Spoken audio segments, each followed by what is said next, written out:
शुक्लांबरधरं विष्णुं शशिवर्णं चतुर्भुजं प्रसन्नवदनं ध्यायेत् सर्वविघ्नोपशान्तये।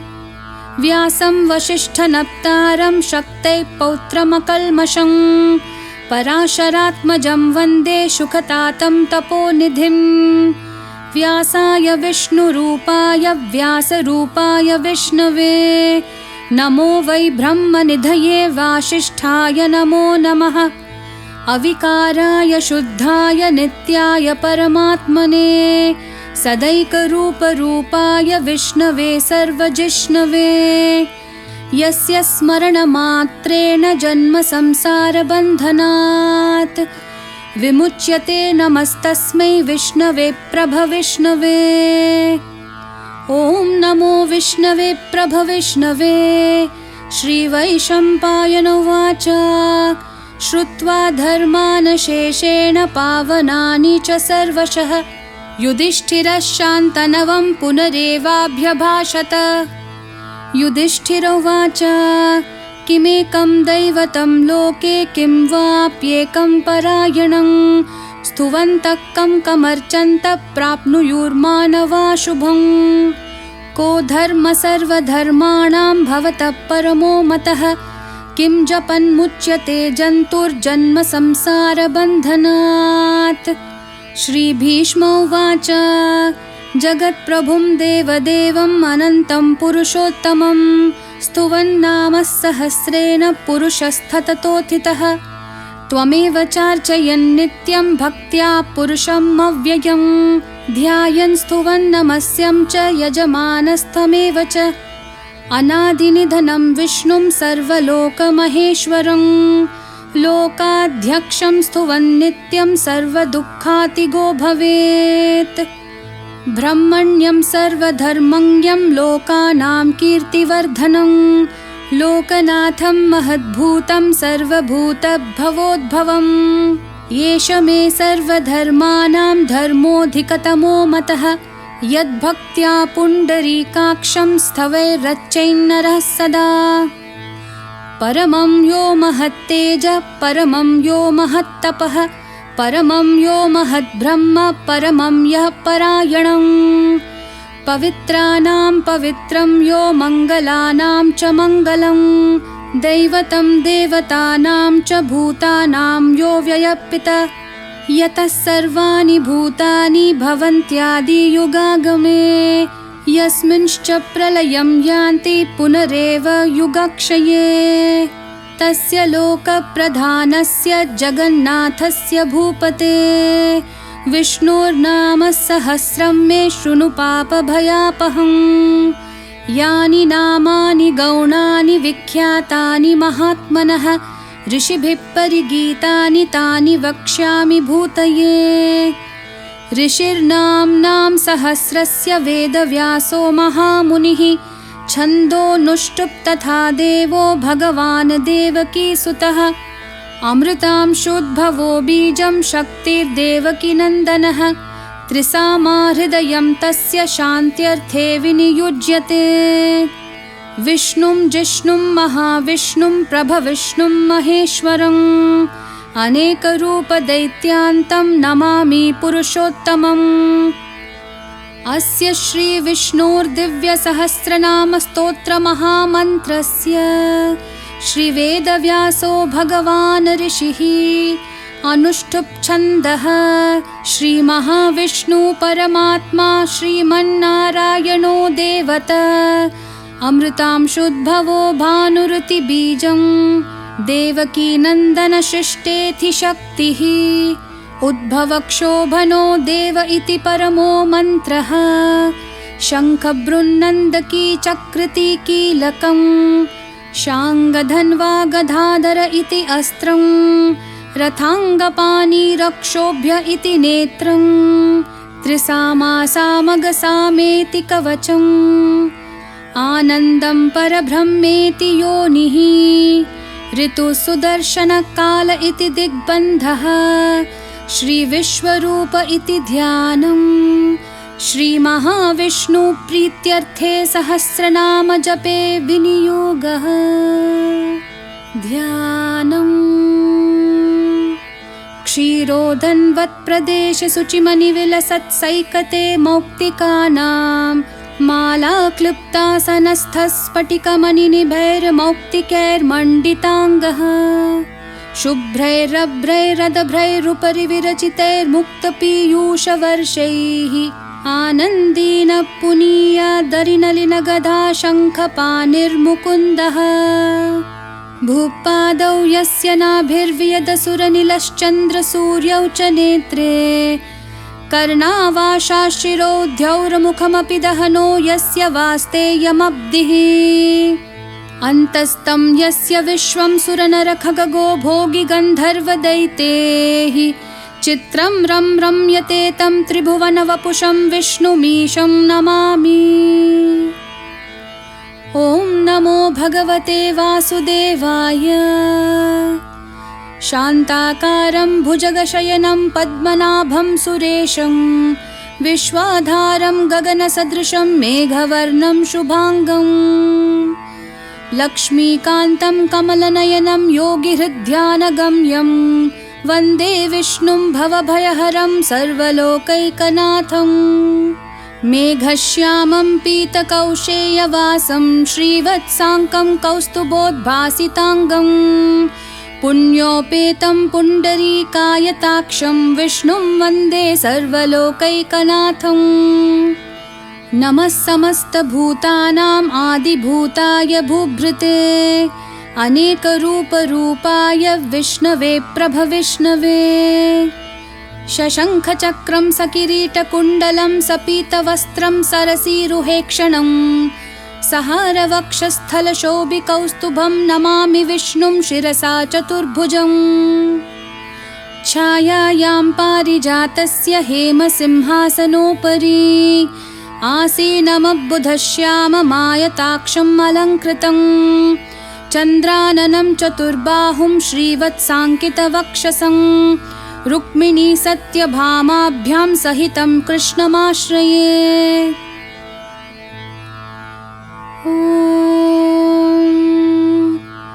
विश्वं विष्णुर्वशत्कारो भूतभव्यभवत्प्रभुः भूतकृद्भूतभृद्भावो भूतात्मा भूतभावनः पूतात्मा परमात्मा च मुक्तानां परमागतिः अव्ययः पुरुषः साक्षी क्षेत्रज्ञोऽक्षर एव च योगो योगविधां नेता प्रधानपुरुषेश्वरः नारसिंह वपुः श्रीमान् केशवः पुरुषोत्तमः सर्वः सर्वः शिवस्थाणुर्भूताधिर्निधिरव्ययः सम्भवो भावनो भर्ता प्रभवः प्रभुरीश्वरः स्वयंभूः शम्भुरादित्य पुष्कराक्षो महास्वनः अनादिनिधनो धाता विधाता धातुरुत्तमः अप्रमेयो ऋषिकेश पद्मनाभोऽमरप्रभुः विश्वकर्मा मनुस्त्वष्टा स्थविष्ठस्थविरो ध्रुवः अग्राह्य शाश्वत कृष्णो लोहिताक्ष प्रतर्दनः प्रभूतस्त्रिककुब्धाम पवित्रं मङ्गलं परम् ईशान प्राणद प्राणो ज्येष्ठ श्रेष्ठ प्रजापतिः हिरण्यगर्भो भूगर्भो माधवो मधुसूदनः ईश्वरो विक्रमी धन्वी मेधावी विक्रमाक्रमः अनुत्तमो दुराधर्ष कृतज्ञ कृतिरात्मवान् सुरेशः शरणं शर्म विश्वरेता प्रजाभवः अहः संवत्सरो व्याळ्ह प्रत्ययः सर्वदर्शनः अजः सर्वेश्वरः सिद्धः सिद्धि सर्वाधिरच्युतः वृषाकपिरमेयात्मा सर्वयोगविनिःसृतः वसुर्वसुमनाः सत्य समात्मा संमिताः समः अमोघः पुण्डरीकाक्षो वृषकर्मा वृषाकृतिः रुद्रो बहुशिरा बभ्रूर्विश्वयोनिः शुचिश्रवाः अमृतः शाश्वतस्थाणुर्वरारोहो महातपाः सर्वगः सर्वविद्भानु विश्वक्सेनो जनार्दनः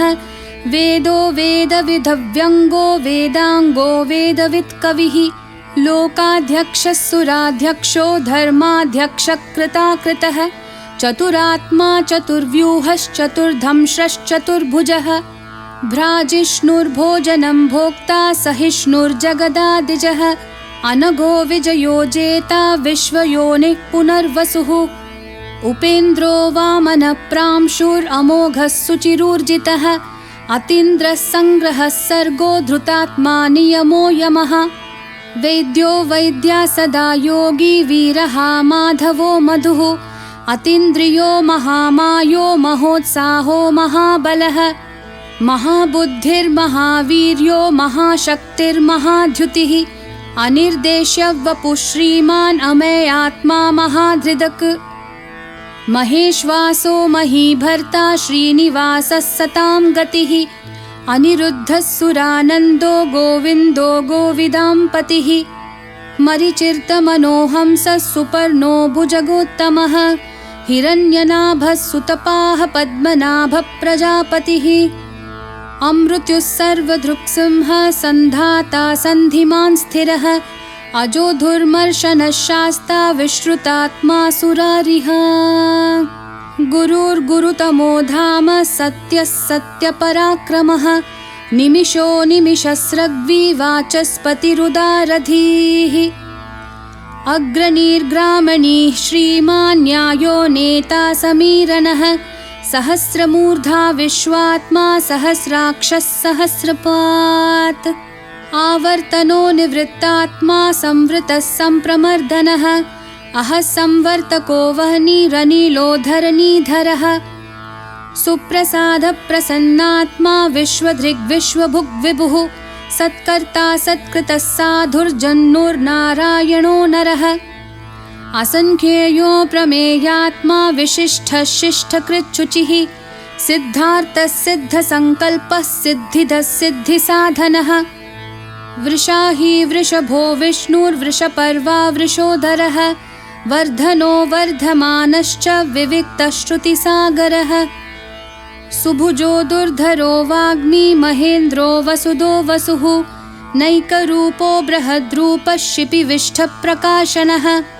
ओजस्तेजोद्युतिधरः प्रकाशात्मा प्रतापनः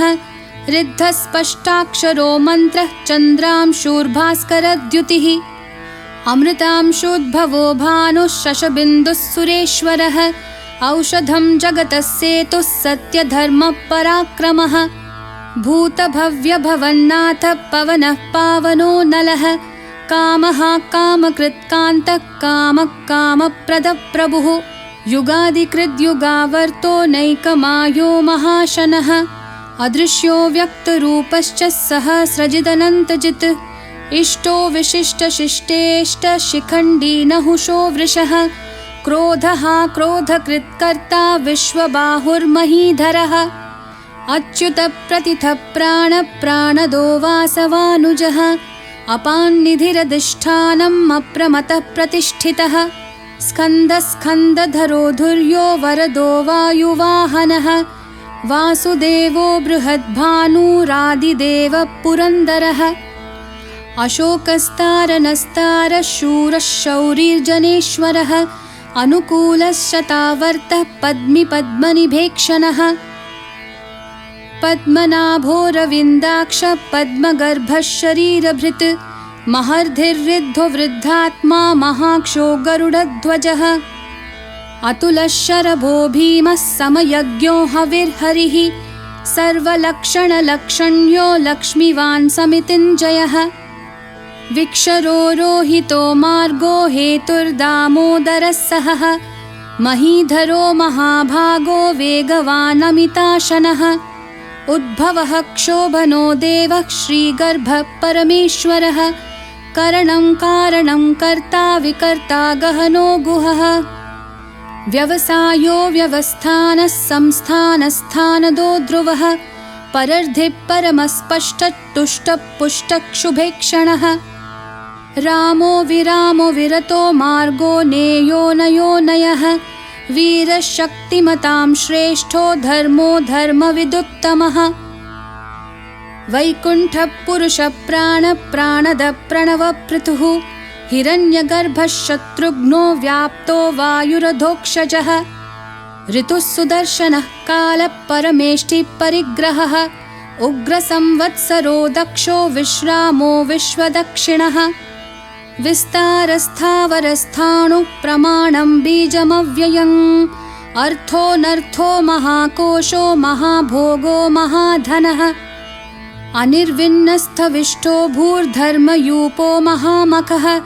नक्षत्रनेमिर्नक्षत्री क्षमः क्षामसमीहनः यज्ञयुज्यो महेज्यश्च क्रतुः सत्रं सताङ्गतिः सर्वदर्शी विमुक्तात्मा सर्वज्ञो ज्ञानमुत्तमम् सुव्रतः सुमुखः सूक्ष्मः सुघोषः सुखदः सुहृत् मनोहरो जितक्रोधो वीरबाहुर्विदारणः स्वापनः स्ववशो व्यापी नैकात्मा नैककर्मकृत् वत्सरो वत्सलो वत्सी रत्नगर्भो धनेश्वरः धर्मगुप्धर्मकृद्धर्मी सदसत्क्षरमक्षरम् अविज्ञाता सहस्रांशूर्विधाता कृतलक्षणः गभस्तिनेमि सत्त्वस्थः सिंहो भूतमहेश्वरः आदिदेवो महादेवो देवेशो देवभृद्गुरुः उत्तरो गोपतिर्गोप्ता ज्ञानगम्यः पुरातनः शरीरभूतभृद्भोक्ता कपीन्द्रो भूरि दक्षिणः सोमपोमृतपः सोमः पुरुजित्पुरुसत्तमः विनयो जयः सत्यसन्धो दाशार्हः सात्वतां पतिः जीवो विनयिता साक्षी मुकुन्दोमितविक्रमः अम्भो निधिरनन्तात्मा महोदधिशयोऽन्तकः अजो महार्ह स्वाभाव्यो जितामित्रप्रमोदनः आनन्दो नन्दनो नन्दः सत्यधर्मा त्रिविक्रमः महर्षि कपिलाचार्य कृतज्ञो मेदिनीपतिः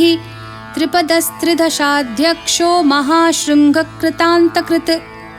महावराहो गोविन्दः सुषेणः कनकाङ्गदिः गुह्यो गभीरो गहनो गुप्तश्चक्रगदाधरः वेधास्वाङ्गोजितः कृष्णो दृढः सङ्कर्षणाच्युतः वरुणो वारुणो वृक्षः पुष्कराक्षो महामनाः भगवान् भगहानन्दी वनमाली हलायुधः आदित्यो ज्योतिरादित्य सहिष्णुर्गतिसत्तमः सुदन्वाखण्डपरशुर्दारुणो द्रविणप्रदः दिवस्प्रक्सर्वदृग्व्यासो वाचस्पतिरयो निजः त्रिसामः सामगः सामन्निर्वाणं भेषजं भिषक् सन्न्यासकृच्छमः शान्तो निष्ठः शान्तिपरायणम् शुभाङ्गः शान्तिदस्सृष्टा कुमुदः कुवलेशयः गोहितो गोपतिर्गोप्ता वृषभाक्षो वृषप्रियः अनिवर्ती निवृत्तात्मा संक्षेप्ताक्षेमकृच्छिवः श्रीवत्सवक्षा श्रीवासः श्रीपतिः श्रीमतांवरः श्रीधः श्रीशः श्रीनिवासः श्रीनिधि श्रीविभावनः श्रीधरः श्रीकरः श्रेयः श्रीमान् लोकत्रयाश्रयः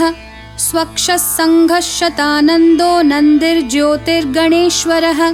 विजितात्मा विधेयात्मा सत्कीर्तिश्छिन्नसंशयः उदीर्णः सर्वतश्चक्षुरनीशः शाश्वतस्थिरः भूषयो भूषणो भूतिर्विशोकः शोकनाशनः अर्चिष्मान्नर्चितः कुम्भो विशुद्धात्मा विशोधनः अनिरुद्धो प्रतिरथः प्रद्युम्नामितविक्रमः कालनेमी निहावीरः शौरिः शूरजनेश्वरः त्रिलोकात्मा त्रिलोकेशः केशवः केशिहा हरिः कामदेवः कामपालः कामी कान्तकृतागमः अनिर्देश्य वपुर्विष्णु वीरोऽनन्तो धनञ्जयः ब्रह्मण्यो ब्रह्मकृद्ब्रह्मा ब्रह्म ब्रह्मविवर्धनः ब्रह्मविद् ब्राह्मणो ब्रह्मी ब्रह्मज्ञो ब्राह्मणप्रियः महाक्रमो महाकर्मा महातेजा महोरगः महाक्रतुर्महायज्वा महायज्ञो महाहविः स्थव्यस्थवप्रियस्तोत्रं स्तुतिस्तोतारणप्रियः पूर्णपूरयिता पुण्यः पुण्यकीर्तिरनामयः मनोजवस्तीर्थकरो वसुरेता वसुप्रदः वसुप्रदो वासुदेवो वसुर्वसुमना हविः सद्गति सत्कृतिः सत्ता सद्भूतिः सत्परायणः शूरसेनो यदुश्रेष्ठा सन्निवासः सुयामुनः भूता वासो वासुदेवः सर्वासु निलयो नलः दर्पः दर्पदो दृप्तो दुर्धरोऽथा पराजितः विश्वमूर्तिर्महामूर्तिर्दीप्तमूर्तिरमूर्तिमान् अनेकमूर्तिरव्यक्तः शतमूर्तिः शताननः एकोनैकः सवक्कं किं यत्तत्पदमनुत्तमं लोकबन्धुर्लोकनाथो माधवो भक्तवत्सलः सुवर्णवर्णो हेमाङ्गो वराङ्गश्चन्दनाङ्गदी वीरः विषमः शून्यो घृताशीरचलश्चलः अमानीमानदो मान्यो लोकस्वामी त्रिलोकधृक् सुमेधा मेधजो धन्यः सत्यमेधाधराधरः तेजो वृषोद्युतिधरः सर्वशस्त्रभृतांवरः प्रग्रहो निग्रहो व्यग्रो नैकशृङ्गो गदाग्रजः चतुर्मूर्तिश्चतुर्बाहुश्चतुर्व्यूहश्चतुर्गतिः चतुरात्मा चतुर्भावश्चतुर्वेदविदेकपात् समावर्तो निवृत्तात्मा दुर्जयो दुरतिक्रमः दुर्लभो दुर्गमो दुर्गो दुरावासो दुरारिः शुभाङ्गो लोकसारङ्गः सुतन्तुस्तन्तुवर्धनः इन्द्रकर्मा महाकर्मा कृतकर्मा कृतागमः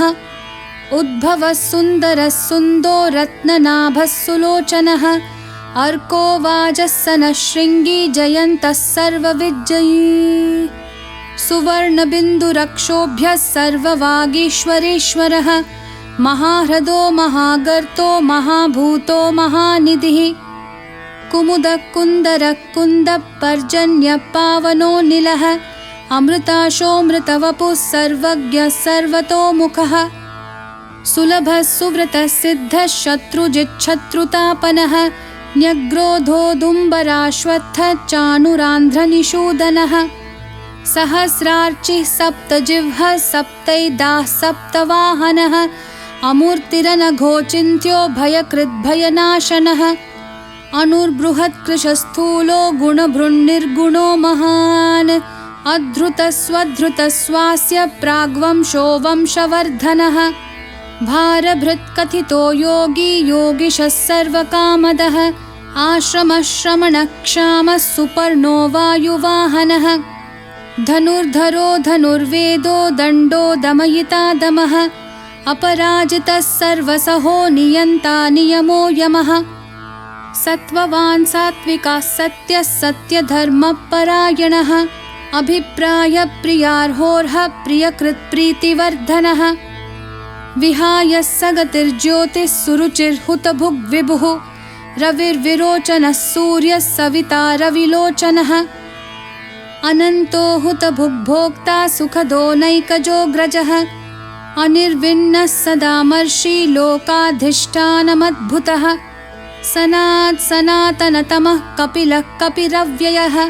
स्वस्तिदः स्वस्तिकृत् स्वस्ति स्वस्ति भुक् स्वस्ति दक्षिणः अरौद्रकुण्डलीचक्री विक्रमयूर्जितशासनः शब्दातिगः शब्दसः शिशिरः शर्वरीकरः अक्रूरपेशलो दक्षो दक्षिणक्षमिनां वरः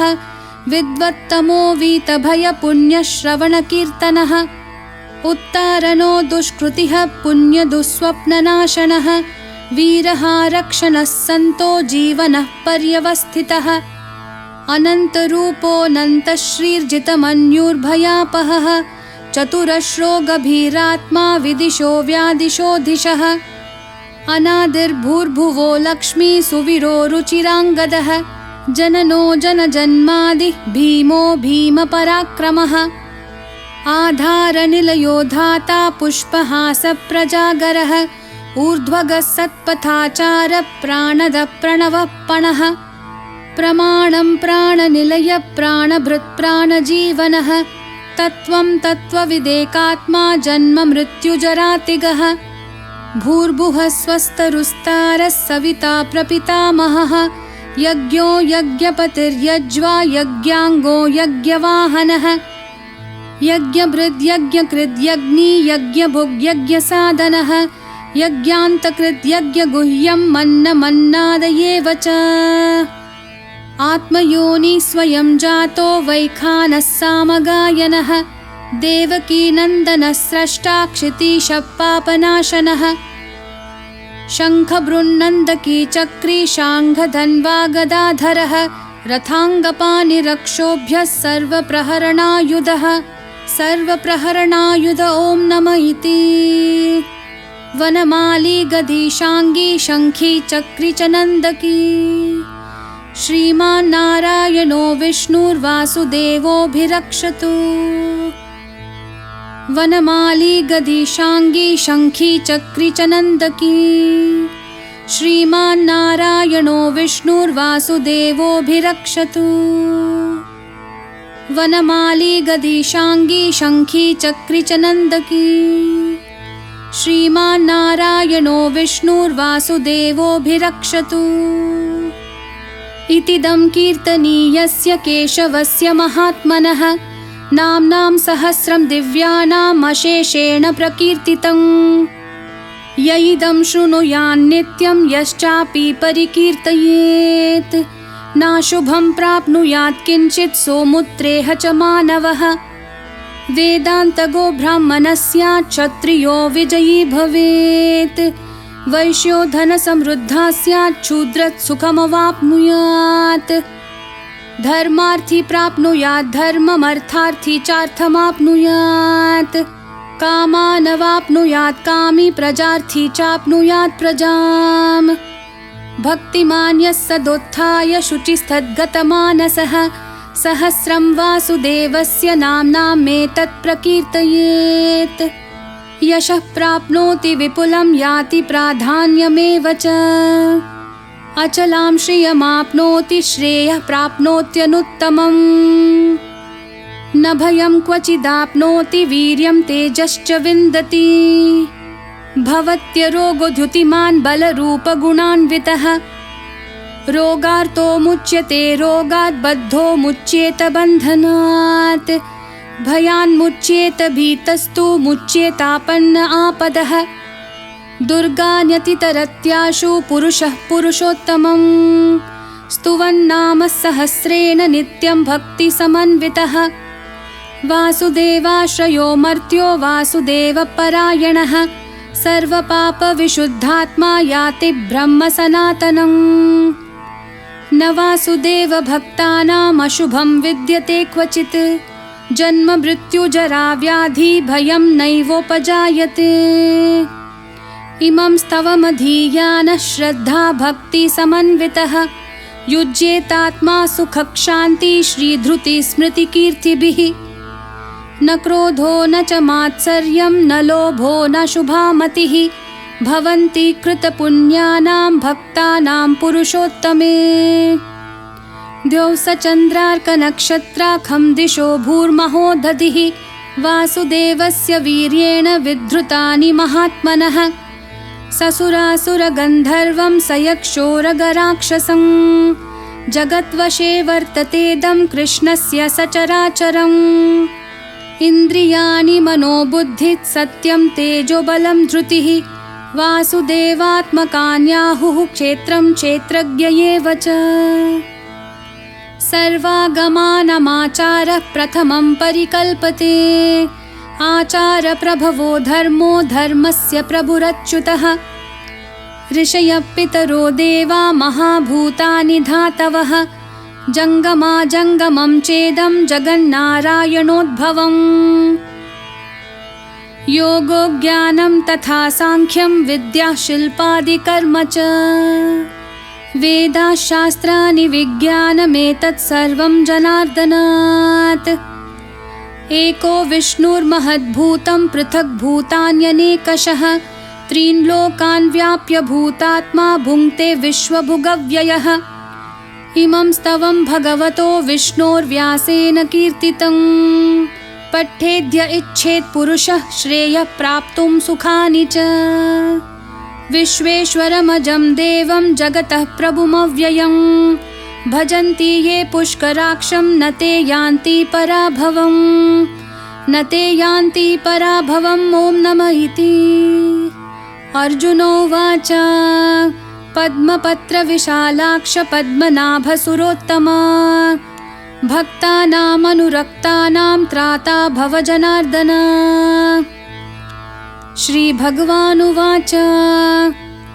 यो मां नाम सहस्रेण स्तोतुमिच्छति पाण्डव सोऽहमेकेन श्लोकेन स्तुत एव न संशयः स्तुत एव न संशय ॐ नमः इति। व्यासोवाच वासनाद्वासुदेवस्य वासितं भुवनत्रयं सर्वभूतनिवासोऽसि वासुदेव नमोऽस्तु ते वासुदेव नमोऽस्तु ते ॐ नमः इति। पार्वत्युवाच केनोपायेन लघुना विष्णोर्नाम सहस्रकं पठ्यते पण्डितैर्नित्यं श्रोतुमिच्छाम्यहं प्रभो। ईश्वरोवाच श्रीराम राम रामेति रमे रामे मनोरमे सहस्रनाम तत्तुल्यं राम नाम वरानने। श्रीराम राम रामेति रमे रामे मनोरमे सहस्रनाम तत्तुल्यं राम नाम वरानने। श्रीराम राम रामेति रमे रामे मनोरमे सहस्रनाम तत्तुल्यं राम नाम वरानने। राम नाम वरानन ॐ नमः इति। ब्रह्मोवाच नमोऽस्त्वनन्ताय सहस्रमूर्तये सहस्रपादाक्षि शिरोरुबाहवे सहस्रनाम्ने पुरुषाय शाश्वते सहस्रकोटियुगधारिणे नमः सहस्रकोटियुगधारिणे नमः ॐ नमः इति। सञ्जय उवाच यत्र योगेश्वरः कृष्णो यत्र पार्थो धनुर्धरः तत्र श्रीर्विजयो भूतिर्ध्रुवा नीतिर्मतिर्मम। श्रीभगवानुवाच अनन्याश्चिन्तयन्तो मां ये जनः पर्युपासते तेषां नित्याभियुक्तानां योगक्षेमं वहाम्यहम्। परित्राणाय साधूनां विनाशाय च दुष्कृतां धर्मसंस्थापनार्थाय सम्भवामि युगे युगे। आर्ता विषण्णाः शिथिलाश्च भीताः घोरेषु च व्याधिषु वर्तमानाः संकीर्त्य नारायण शब्दमात्रं विमुक्तदुःखाः सुखिनो भवन्तु। कायेन वाचा मनसेन्द्रियैर्वा बुद्ध्यात्मना वा प्रकृते स्वभावात् करोमि यद्यत् सकलं परस्मै नारायणायेति समर्पयामि।